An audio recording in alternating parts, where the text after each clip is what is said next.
आणि राजकीय वर्तुळातली ही सर्वात मोठी आणि महत्त्वाची बातमी येत आहे। महाराष्ट्रात परत पुन्हा राजकीय भूकंप। महाराष्ट्रातील ही सर्वात मोठी आणि महत्त्वाची बातमी। महाराष्ट्राचे नेते नितीन गडकरी साहेब यांना आता सर्वात मोठा धक्का। त्या संदर्भात ही सर्वात मोठी आणि महत्त्वाची बातमी। भाजपचा सगळ्यात मोठा डाव त्या संदर्भात ही सर्वात मोठी आणि महत्त्वाची बातमी। भाजपसाठी हा सर्वात मोठा आणि महत्त्वाचा धक्का। तर अत्यंत महत्त्वाची न्यूज असल्यामुळे तुम्ही शेवटपर्यंत बघा। अत्यंत महत्त्वाची न्यूज आहेत। भाजपने आगामी लोकसभा निवडणुकीसाठी 195 उमेदवारांची घोषणा केली आहे। महाराष्ट्राचे भाजपचे राष्ट्रीय महासचिव विनोद तावडे यांनी ही यादी वाचून दाखवली। 195 नावाच्या यादीत भाजपने एकूण 34 मंत्र्यांना उमेदवारी दिली आहे। मात्र सर्वात महत्त्वाची बाब म्हणजे भाजपाच्या या पहिल्याच यादीत केंद्रीय मंत्री नितीन गडकरी यांचा नावाचा समावेश नाही। त्यामुळे सर्वांना एक आश्चर्याचा धक्का बसला आहे। नरेंद्र मोदीसह अनेक बड्या नेत्यांची नावे यादीत आहेत। मात्र केंद्रात मंत्री असलेल्या महाराष्ट्रातील गडकरींचा मात्र या यादीत समावेश नाही। महाराष्ट्रातील रोखठोक नेते अशी गडकरी यांची दिवसापासून त्यांची काही वक्तव्य चर्चेत आहेत। मात्र या पार्श्वभूमीवर नितीन गडकरी यांच्या नावाची घोषणा न झाल्याने आश्चर्य व्यक्त केलं जात आहे।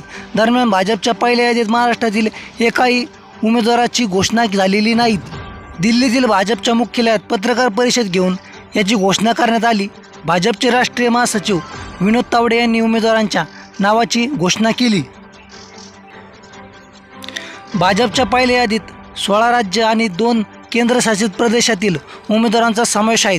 34 केंद्रीय मंत्री राज्यमंत्र्यांना पुन्हा संधी देण्यात आली आहे। दरम्यान पहिल्या यादीत 28 महिला उमेदवारांचा समावेश आहे। पंतप्रधान नरेंद्र मोदी सलग तिसऱ्यांदा वाराणसी लोकसभा मतदारसंघातून लढणार आहेत। भाजपने पहिल्या यादीत उत्तर प्रदेशातील 80 पैकी 51 जागेवर उमेदवार घोषित केले आहेत। दिवंगत नेत्या सुषमा स्वराज यांच्या कन्येला लोकसभेची उमेदवारी देण्यात आली आहे। बासुरी स्वराज यांना नवी दिल्लीतून लोकसभेची उमेदवारी देण्यात आली आहे।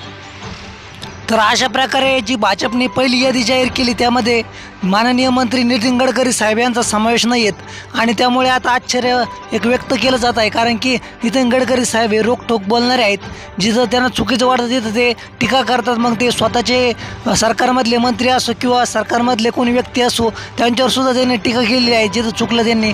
आणि ते एकदम रोखठोक बोलणारे असल्यामुळं 100% भाजपला त्याची अडचणी होत होती।